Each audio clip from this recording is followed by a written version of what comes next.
నమస్కారం. ఈరోజు మనం ఒక సంక్లిష్టమైన విషయాన్ని విశ్లేషించబోతున్నాం. మధ్యప్రాచ్యంలో రాజుకున్న ఒక చిన్న నిప్పురవ్వ ఇప్పుడు ప్రపంచ దేశాలను ఎలా ఒక పెద్ద యుద్ధంలోకి లాగుతోందో చూద్దాం. అసలు ప్రపంచం ప్రమాదమంచున నిలబడి ఉందా? సరే, ఇక విషయంలోకి వెళ్దాం. మధ్యప్రాచ్యంలో మొదలైన ఈ ఘర్షణ ఇప్పుడు ప్రపంచ శక్తులన్నింటినీ తన వైపు లాక్కుంటోంది. అసలిది మూడో ప్రపంచ యుద్ధానికి నాంది పలుకుతోందా?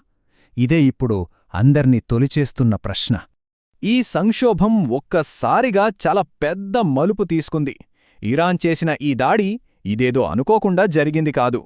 ప్రపంచవ్యాప్తంగా తీవ్రమైన పరిణామాలకు దారితీసేలా పక్కా వ్యూహంతో ఒక ప్రదేశాన్ని టార్గెట్ చేశారు. ఇరాన్ సైప్రస్లో ఉన్న అక్రోతిరి వైమానిక స్థావరంపై దాడి చేసింది. ఈ దాడికి బాధ్యత తమదేనని ఇరాన్ చెప్పుకుంటున్నప్పటికీ దీని వెనుక ఇరాన్ మద్దతున్న హిజ్బుల్లా లాంటి సంస్థలుండే అవకాశం ఉంది. అయితే ఇక్కడ అసలు విషయమేంటంటే ఆ ఎయిర్బేస్ యూకే సార్వభౌమ భూభాగం. అంటే టెక్నికల్గా ఇది నేరుగా నాటో సభ్యదేశంపై జరిగిన దాడి అనమాట. సో వాళ్ళు ఊరికే దాడి చేయలేదు. దీని వెనక ఓ పెద్ద భౌగోళిక రాజకీయ ఎత్తుగడ ఉంది. ఒక పెద్ద ప్రతిస్పందనలు రాబట్టడమే వాళ్ల ప్లాన్. సరే, ఇక్కడ నాటో గురించి ఓ ముఖ్యమైన విషయం తెలుసుకోవాలి. అదే ఆర్టికల్ 5. నాటో కూటమికి ఇదే గుండెకాయలాంటిది.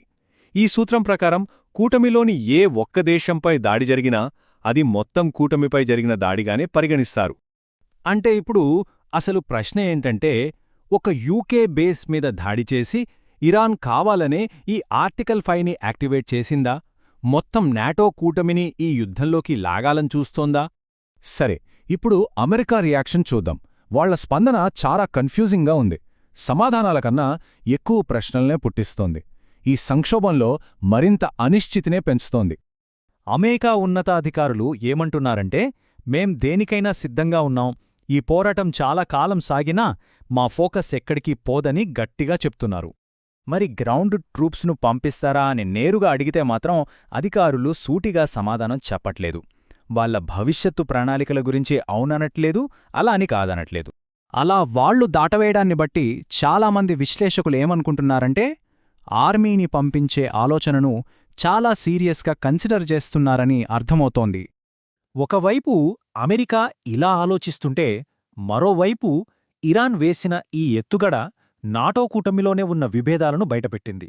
ముఖ్యంగా కొన్ని యూరోపియన్ దేశాల మధ్య అభిప్రాయ భేదాలు స్పష్టంగా కనిపిస్తున్నాయి. ఈ టేబుల్ చూస్తే ఆ విభేదాలు మనకు స్పష్టంగా అర్థమవుతాయి. చూడండి, యూకే ఏమో రక్షణ కోసం మాత్రమే తమ బేసులను వాడొచ్చని షరతులు పెట్టింది. కాని జర్మనీ, ఫ్రాన్స్ లాంటి దేశాలు దాడుల కోసం మా భూభాగాన్నే అస్సలు వాడొద్దు అని అమెరికాకు తేల్చి చెప్పేశాయి. అంతేకాదు, నాటో చీఫ్ స్వయంగా ఏమని ప్రకటించారంటే, ప్రస్తుతానికి ఈ యుద్ధంలోకి దిగేందుకు మా కూటమి సిద్ధంగా లేదు అని పబ్లిక్గానే చెప్పేశారు. ఈ డిప్లొమాటిక్ కన్ఫ్యూజన్ అంతా ఒక ఎత్తైతే, ఖతార్లో అమెరికా ఫైటర్ జెట్స్కి సంబంధించిన ఒక మిస్టీరియస్ ఇన్సిడెంట్ మీద ఇప్పుడు పెద్ద ఇన్ఫర్మేషన్ వార్ నడుస్తోంది. ఈ ఘటనపై 2 వెర్షన్లు వినిపిస్తున్నాయి. ఒకటి, ఇరానేమో ఆ 3 F-15 జెట్లను మేమే కూల్చేశాం అని గొప్పగా చెప్పుకుంటోంది. మరోవైపు అమెరికా ఏమంటోందంటే, అది మా మిత్రదేశం ఖతార్ చేసిన పొరపాటు, వాళ్ళ ఎయిర్ డిఫెన్స్ సిస్టమ్ మా జెట్లను ఇరాన్ విమానాలుగా పొరపడి దాడి చేసింది అని చెప్తోంది. కానీ ఈ 2 కథల్లోనూ కొన్ని లాజికులు మిస్ అవుతున్నాయి. ఇరాన్ వాదన తీసుకుంటే 3 F-15లను ఒకేసారి కూల్చేంత పవర్ఫుల్ మిసైల్స్ వాళ్ల దగ్గర ఉన్నాయా అనేది పెద్ద ప్రశ్న.